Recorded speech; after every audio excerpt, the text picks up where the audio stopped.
سیدتنا ام ہانی رضی اللہ تعالی عنہ روایت فرماتی ہیں کہ نبی کریم صلی اللہ علیہ وآلہ وسلم نے ارشاد فرمایا، میری امت اس وقت تک ذلیل اور رسوا نہیں ہوگی جب تک ماہ رمضان کا حق ادا کرتی رہے گی۔ عرض کی گئی، یا رسول اللہ صلی اللہ علیہ وسلم، آقا رمضان المبارک کا حق ضائع کرنے میں امت کا ذلیل و رسوا ہونا کیا ہے؟ فرمایا، اس ماہ میں ان کا حرام کاموں کا کرنا۔ پھر فرمایا، جس نے اس ماہ میں زنا کیا یا شراب پی تو آئندہ رمضان تک اللہ اور اس کے جتنے آسمانی فرشتے ہیں سب اس پر لعنت کرتے ہیں۔ بس اگر یہ شخص آئندہ ماہ رمضان کو پانے سے پہلے ہی مر گیا تو اس کے پاس کوئی ایسی نیکی نہ ہوگی جو اسے جہنم کی آگ سے بچا سکے۔ بس تم ماہ رمضان کے معاملے میں ڈرو، کیونکہ جس طرح اس ماہ میں باقی مہینوں کے مقابلے میں نیکیاں بڑھا دی جاتی ہیں، اسی طرح گناہوں کا بھی معاملہ ہے۔ امام طبرانی نے اس روایت کو المعجم الصغیر میں نقل فرمایا۔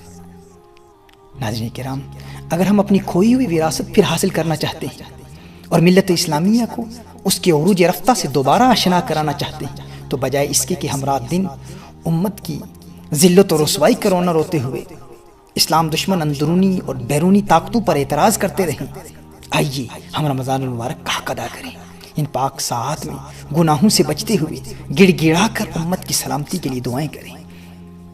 ناظرین کرام، افراد سے اقوام بنتی ہیں۔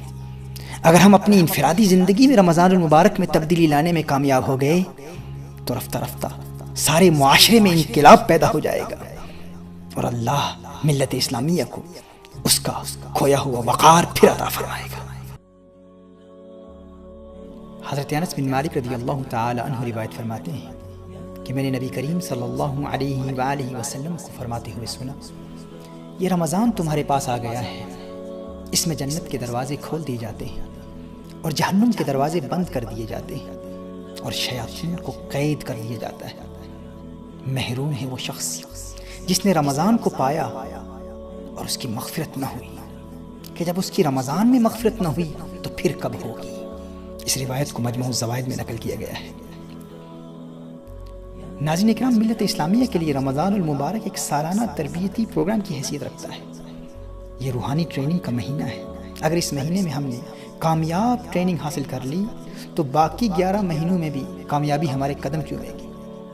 ہاں، اگر اس ایک مہینے میں ہم ٹریننگ میں ناکام ہو گئے تو بعد میں کامیابی حاصل کرنا بہت مشکل ہو جاتا ہے۔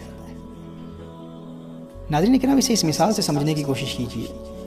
دیکھیے، اگر کوئی باکسر کسی باکسنگ رنگ میں بغیر کسی مد مقابل کے ایک راؤنڈ میں صرف پنچنگ بیگ کو پنچ کر رہا ہو اور اسٹیمنا اس کا اس قدر کمزور ہو کہ بغیر کسی دوسرے باکسر کے صرف پنچنگ بیگ کو پنچ کرتے ہوئے وہ تھک جائے اور کھڑا نہ رہ سکے اور دعویٰ یہ کرے کہ باقی 11 راؤنڈز میں دوسرے باکسر کو بھی ہرا دوں گا، تو آپ کہیں گے نادان انسان، بغیر کسی مد مقابل کے، بغیر کسی مخالف کے، بغیر کسی اپوننٹ کے تو ایک راؤنڈ میں بھی کھڑا نہیں رہ سکتا، تو باقی 11 راؤنڈ میں جب تیرا مد مقابل تجھے مار رہا ہوگا تو اس کا مقابلہ کیسے کرے گا؟ ناظرین کرام، اسی طرح سال کے 12 مہینوں میں یہ ایک مہینہ ہے رمضان المبارک، جس میں ہمارا دشمن قید کر دیا جاتا ہے۔ اب رنگ میں ہم اکیلے ہیں، کوئی حملہ کرنے والا نہیں ہے، پھر بھی ہم نمازیں قضا کر رہے ہیں، پھر بھی ہم حرام موویز دیکھ رہے ہیں، پھر بھی ہم غیبتیں کر رہے ہیں، پھر بھی ہم گناہوں کا ارتکاب کر رہے ہیں، اور دعویٰ یہ ہے کہ بعد میں ہم ضرور نیک بن جائیں گے اور مغفرت حاصل کر لیں گے۔